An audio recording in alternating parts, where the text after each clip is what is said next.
If you're watching this video on my TikTok channel and you want to see the full video, you can see the full video on my YouTube channel, which is linked in my bio.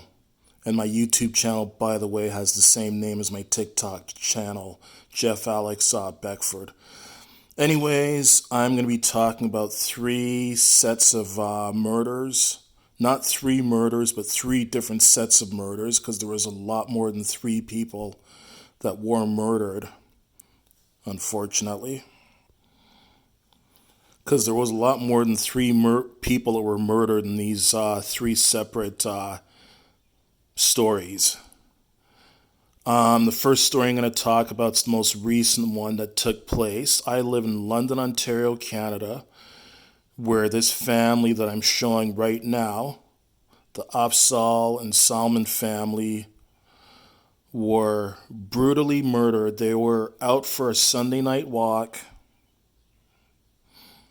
at the intersection of Hyde Park Road and South Carriage Road in London, Ontario, Canada. They were out for a Sunday night walk, waiting at a red light to cross the street. And a pickup truck came flying up over the curb and deliberately hit these five family members deliberately. The four that you're seeing here: Yumna Afzal, 15, Medea Salman, 44, Talat Afzal, 74, and Salman Afzal, 46, were all died as a result of this hit and run. And their 9-year-old son named Faiz. I apologize if I'm mispronouncing that name. The 9-year-old was out with them for the walk as well too. He was the only one of the five of them that survived. He's in the hospital in serious condition. He's expected to make a full recovery physically. Unfortunately, he will never be the same emotionally again. There's a 20-year-old piece of shit named Nathaniel Veltman, who was driving that black Dodge Ram pickup truck and deliberately hit this family of five, killing the four people that you see here. And the only reason why he murdered them, according to the stories that I've heard, is because they're a Muslim.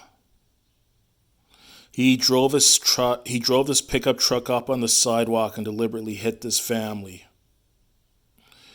They caught him 7 kilometers away in the parking lot of Cherry Hill Village Mall on Oxford Street in London, Ontario, and arrested him there. He's been charged with 4 counts of first-degree murder and 1 count of attempted murder. And one of the witness things that I'm reading here off a phone, another phone off right beside me, was that, one second here. A taxi cab driver says he was taking a break in a mall parking lot when a pickup truck covered in blood pulled up behind him.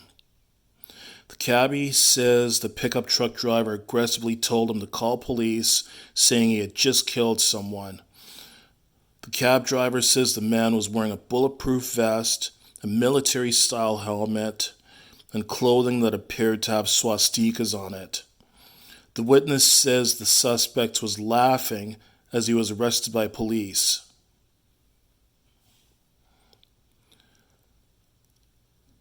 And, what a sick piece of shit this guy is. Anyways, I was watching a memorial service for this family last night, because I believe it was the London Mosque on Oxford Street, where they had a memorial service last night for this family that was brutally and very unfairly murdered because of their Muslim faith. Thousands of people showed up. I watched it on my phone last night. I didn't see the whole thing, but I saw part of it anyways. I was busy doing other things, and I also heard about it late. But I know that London Mayor Ed Holder was there. All of the London City Councillors were there with him, or several London City Councillors, including Mo Salih, who is the Ward 3 City Councillor and who is a Muslim himself, who has been very shaken and upset by this attack, like so many other people, but more personally for him because he's a Muslim himself. I know Premier Doug Ford was there, and he got soundly booed, and I'm happy he deserved every one of those boos he got, as well as provincial opposition leader Andrea Horvat was there. Many different politicians were there.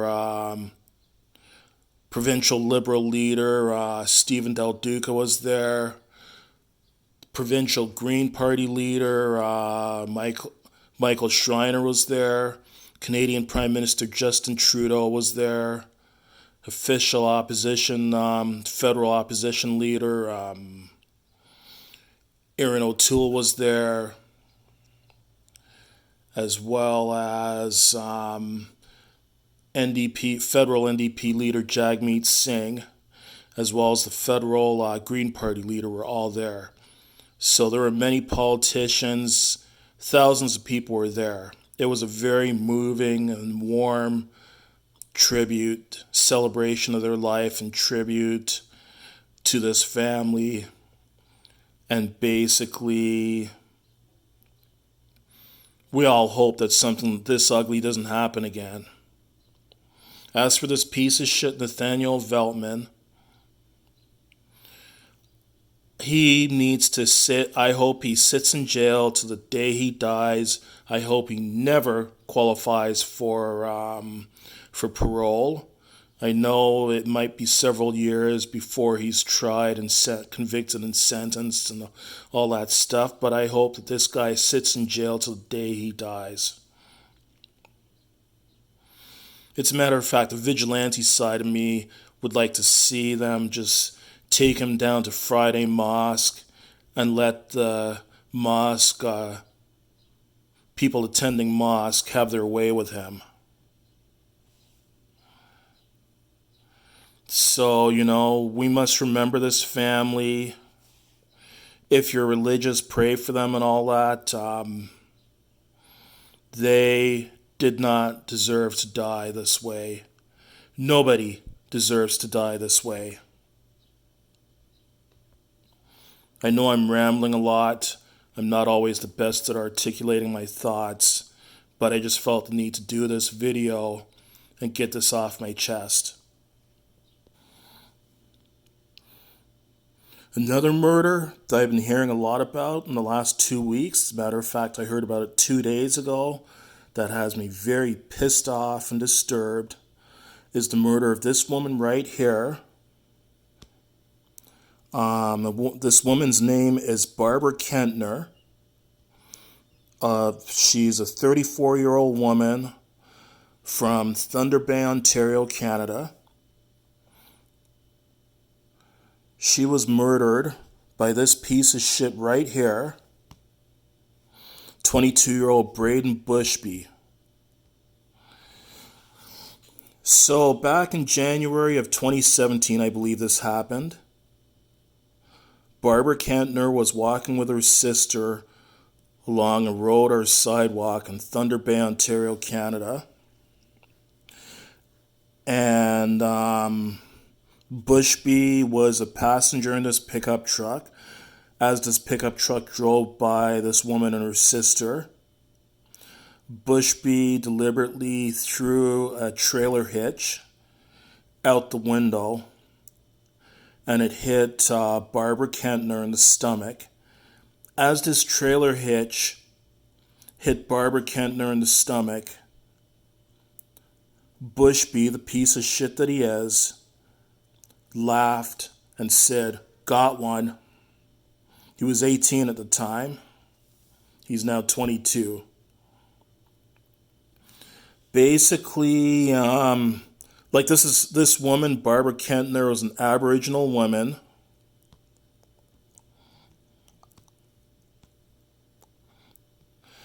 Basically, at the time, he says, a drunk Bushby who wanted to yell at hookers lifted himself through the moving car window and used both hands to heave the heavy hitch as they passed the two hapless women. "Yeah, I got one," Bushby, then 18, laughed to his buddies court heard. They did not try to help the victim. Struck in the abdomen, Kentner, whose bowel was ruptured, died 6 months later.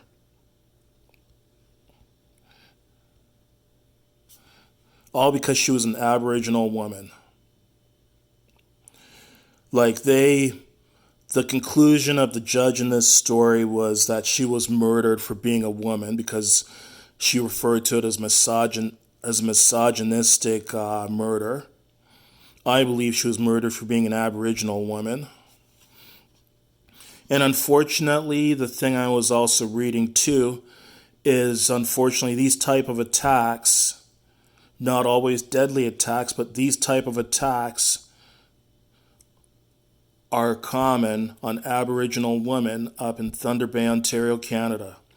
I was hearing that it's common for Aboriginal women in Thunder Bay, Ontario, Canada to have things like bricks, bottles, eggs, and other projectiles thrown at them as they walk down Thunder Bay streets.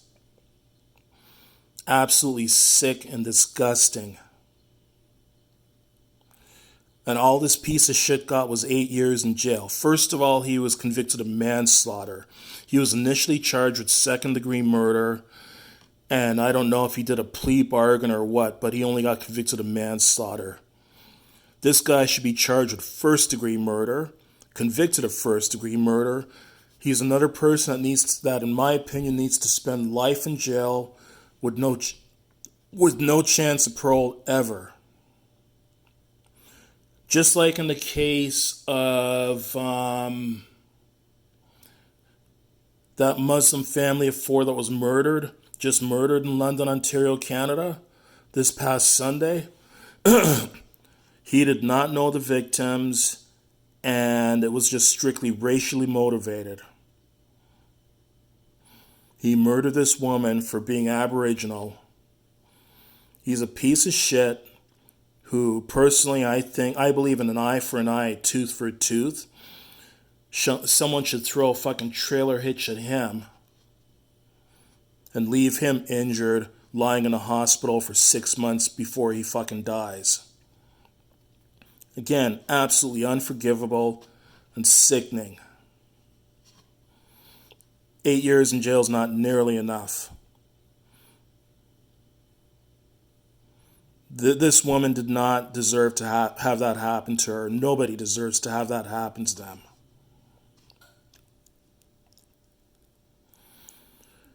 And again, a case of racism. We need to stop this hate and stop this racism.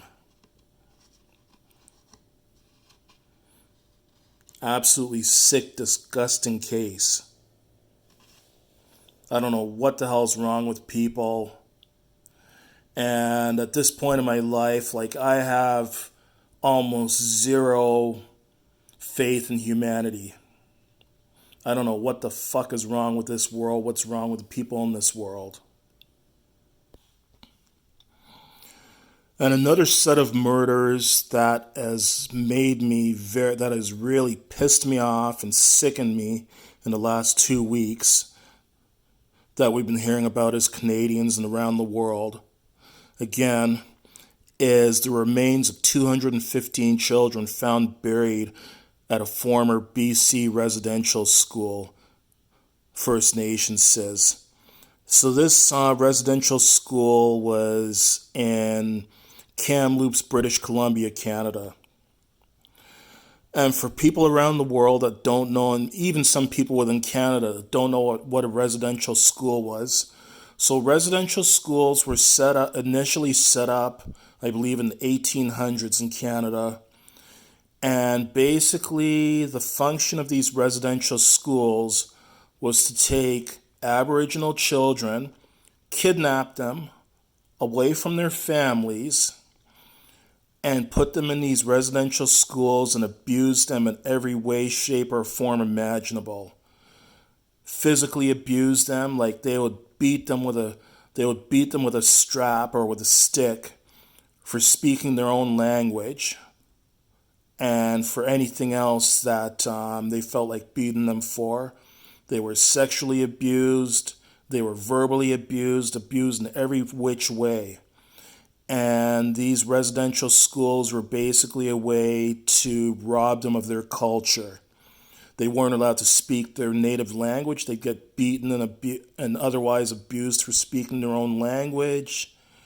They weren't allowed to celebrate or learn about their own culture. They weren't allowed to see their own parents. And it was even the feeling of some racist pieces of shit in Canadian government at the time that Aboriginal parents were not capable of being good parents. These schools first opened in the 1800s.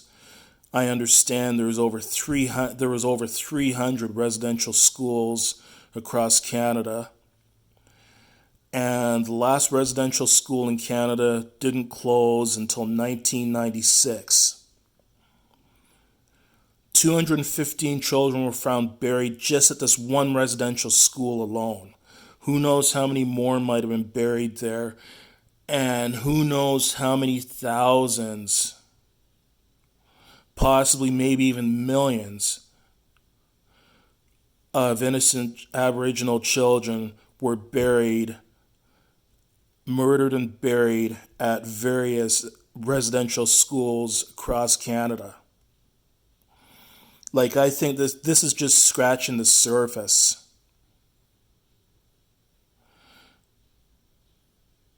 Like,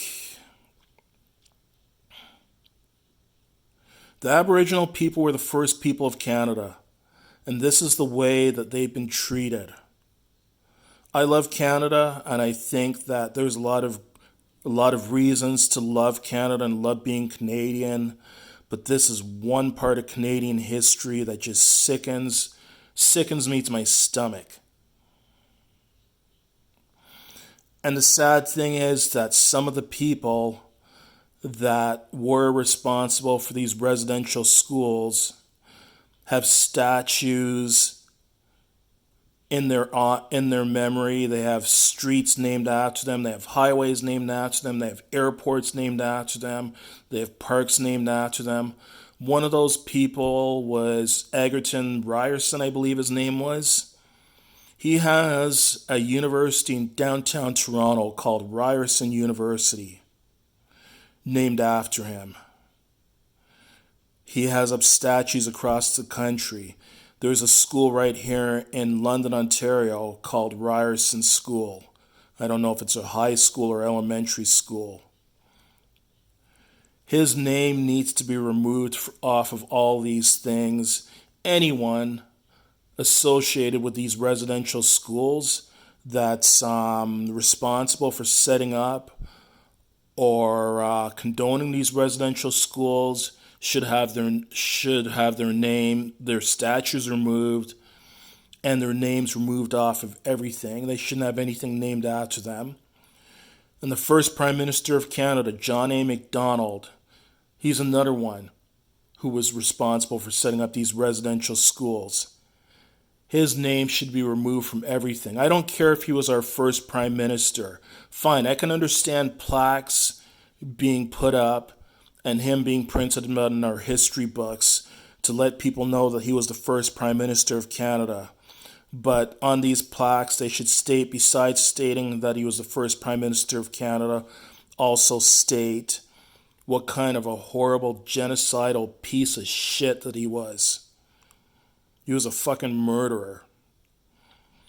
Ottawa International Airport has McDonald's name in it. They should take his name off of that.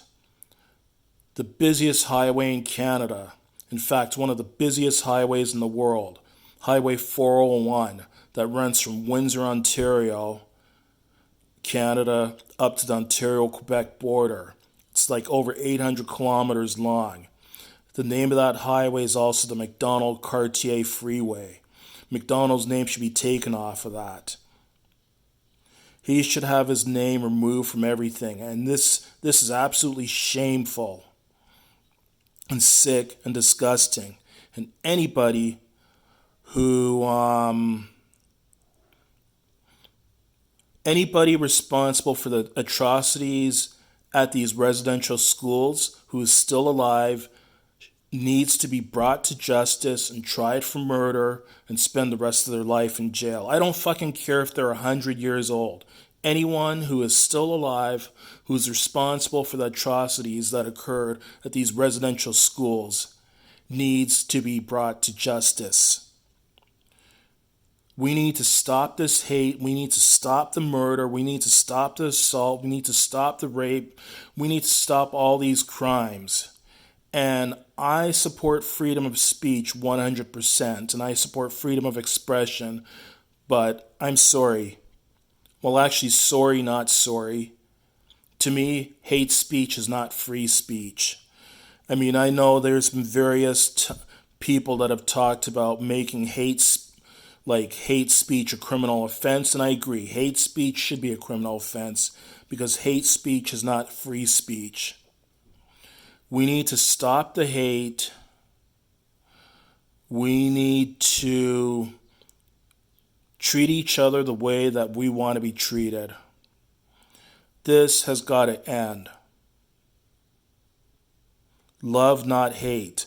People should not be abused or mistreated because of the color of their skin or their nationality or their creed or religion or their sexual orientation or their age or their gender.